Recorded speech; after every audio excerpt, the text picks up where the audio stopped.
Welcome back. Patrick Malayter says term limits and spending reform are by far the biggest reasons he's running for Congress. He's a retired CPA and one of nearly a dozen people running to succeed Congresswoman Victoria Spartz. He talked to our Phil Sanchez.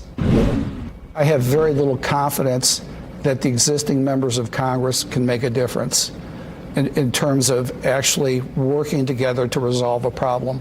I am much more willing to take a chance on younger minds, different minds that might have a interest in solving problems for the country, having different ideas, different voices enter into this, as opposed to the tribes we have here now in Washington, D.C. Right.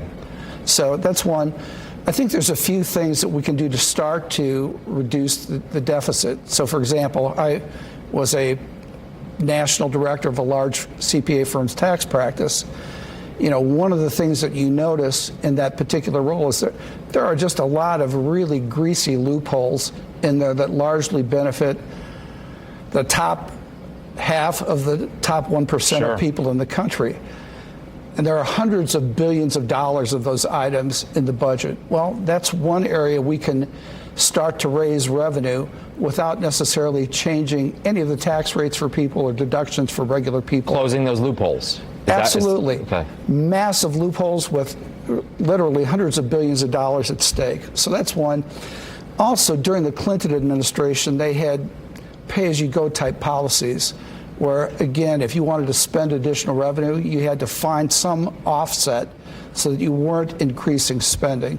So that's another simple step that we can take. Okay. Yeah. You know, there's also just a number of areas where we do spend money right now that could be reevaluated. Yeah, you also, prior to coming on and us having just a conversation briefly Sure. off camera, you mentioned that you have some other ideas that are a little bit different, that are not in line with the GOP, the traditional GOP. What are those? Well, I probably have a much different viewpoint with respect to women's reproductive rights than any of the candidates in the race. So, How as you know, Indiana enacted a pretty much near total abortion ban in the state, and for all intents and purposes put Planned Parenthood out of existence.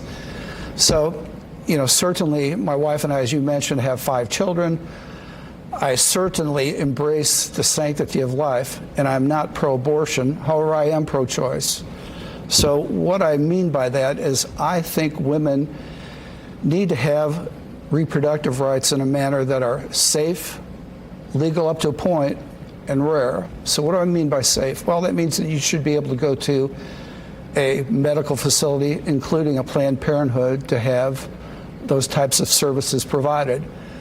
From the standpoint of timing, you know, I generally lean with a 12 to 14 week time frame to receive that type of care, irrespective of what the circumstances are, with additional time based on the viability of the child and the mother's health. Right.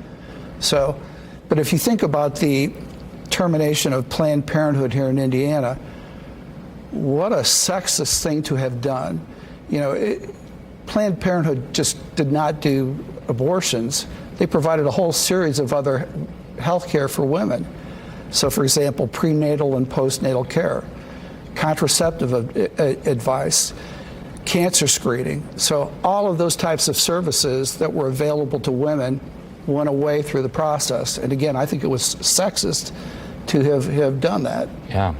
When you have these conversations on the campaign trail or with other fellow GOP members, what do they say? Do they give you any pushback when you bring these topics? Well, I can't say that I've discussed these issues with many of the other candidates in the race, simply because I know that they are diametrically opposed from my viewpoints in the area. And look, I realize everyone in this race is entitled to their own beliefs.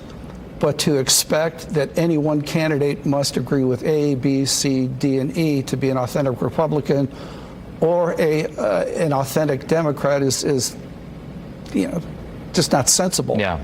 You know, that means you're a robot, not someone that thinks for themselves. And again, I respect anyone's opinion in this particular area because it's very personal. Nevertheless, to completely lock women out of having a choice, I just disagree with. Yeah. I'm almost out of time, so Sure. just quickly, what do you want folks to know about you, and also just give us an idea of how things are going on the campaign trail? Sure. So again, my key issues are term limits. Secondly, I've got some public safety issues that are of significance to essentially hold prosecutors financially liable for these criminals that are going through the system on a revolving door basis, so that there are financial penalties that a citizen can recover from these prosecutors. I also have things related to education reform and tax reform, as we've talked about here. As far as how things are going on the campaign trail, I have a very grassroots campaign. I talk to a lot of individuals throughout the district, and I will tell you, it cleanses your soul, because you hear a lot of different issues from the standpoint of, you know, how people are dealing with inflation, concerns about how they're going to send their kids to college, concerns about the border. So there are a number of issues that, I guess there's a number of themes that you hear, but the economy probably is number one, and then probably the border being number two. Yeah. Well, Patrick, good to see you. Thank you so much for coming in. Be well.